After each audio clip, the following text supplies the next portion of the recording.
दिल्ली का एक नागरिक बड़ा सूम था। वह अपने परिश्रम और कृपणता के कारण रत्नों का एक बड़ा कोष संग्रह किए हुए था। वह उन रत्नों को एक ऐसी साधारण संदूक में छिपा कर रखे हुए था कि जिससे देखने वाले को उसमें रत्न होने का भ्रम न हो सके। उसका घर भी साधारण गृहस्थों के समान कच्चा और टूटा फूटा था। भला ऐसे मकान में रत्न होने की कौन संभावना कर सकता था। अचानक एक दिन मध्य रात्रि में उसके घर में आग लगी। कंजूस उस आग को बुझाने की कोई तरकीब न देखकर कुछ साधारण वस्त्रों को लेकर घर से बाहर निकल आया। ये वस्त्र उसके रोजमर्रा के काम आने वाले थे। घर जलने की चिंता में बेचारा कंजूस छाती पीट पीट कर रुदन करने लगा।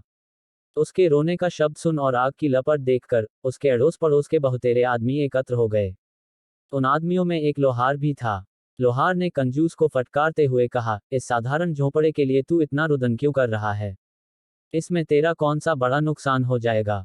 सूम बोला, भाई तू झोंपड़ा जलता देखता है और मैं अपने रत्नों को जलते देख रहा हूं। फिर तू ही बता कि क्यों न रोऊं। लोहार ने कहा, वह धन कहाँ और किस चीज में रखा हुआ है? तब सूम उंगली से बगल की एक कोठरी दिखलाते हुए बोला, उसी कोठरी में एक काठ की पुरानी संदूक रखी हुई है जिसमें 7 लाख के जवाहरात बंद हैं। लोहार ने कहा, यदि मैं उन जवाहरातों को बाहर निकाल लाऊंगा तो अपने मन मानी जवाहरात तुझे दूंगा और बाकी मैं लूंगा। सर्वस्व जाता देख कंजूस ने उसकी बात मान ली। लोहार अग्नि से बचने की तरकीब जानता था, इसलिए उस जलती हुई आग में साहस कर कूद पड़ा और कोठरी में पहुंचकर उस संदूक को बाहर निकाल लाया। इस प्रकार संदूक को अपनी बगल में रखकर अग्निकांड देखने लगा। थोड़ी देर बाद जब अग्नि का वेग घट गया और लोगों के हृदय में शांति आई तो संदूक का मामला उपस्थित हुआ। जिस वक्त लोहार और कंजूस में ऐसी शर्तें तय हुई थी, उस समय लोहार ने एक और चालाकी की थी। उस जगह के 2 लोगों को अपना गवाह बना लिया था। गवाहों के सामने ही वह संदूक खोली गई।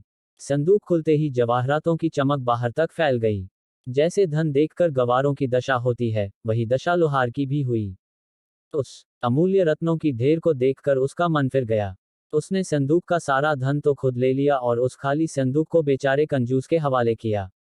कंजूस लोहार की अनीति देखकर बहुत चकराया और गिड़गिड़ाकर उससे कहने लगा, भाई आधा धन मुझे दो और बाकी आधा आप ले लो।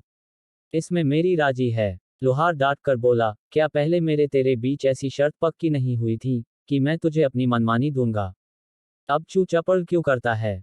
दोनों में वाद विवाद होते होते संपूर्ण रात्रि व्यतीत हो गई और सूर्योदय का समय आया। सूम ने आधे रत्नों को पाने के लिए बहुतेरा प्रयास किया, परंतु लोहार उसकी एक भी सुनने को तैयार नहीं था। सूम ने लाचार होकर बादशाह अकबर के पास अर्जी लगाई। मामला पेचीदा देखकर बादशाह ने बीरबल को बुलाया और उनका सारा हाल सुनाकर उसे न्याय करने की आज्ञा दी। बादशाह की आज्ञा शिरोधार्य कर बीरबल ने उन दोनों से अलग अलग बयान लिया और उन बयानों को पृथक पृथक 2 कागजों पर लिखकर उस पर उनके हस्ताक्षर कराए। फिर उन दोनों से बारी बारी साक्षी लेकर प्रमाणित कराया कि उनका कहना बिल्कुल सत्य है और उन्हें मान्य है। तब बीरबल ने पहले पहल लोहार से पूछा, तुमको इसमें से क्या क्या लेना मंजूर है? लोहार बोला, मेरी इच्छा जवाहरात लेने की है। बीरबल ने तुरंत निर्णय कर दिया, तू जवाहरात इस कंजूस को दे दे और स्वयं खाली संदूक ले ले। यह निर्णय सुनकर लोहार ने शर्तनामे की तरफ इशारा किया।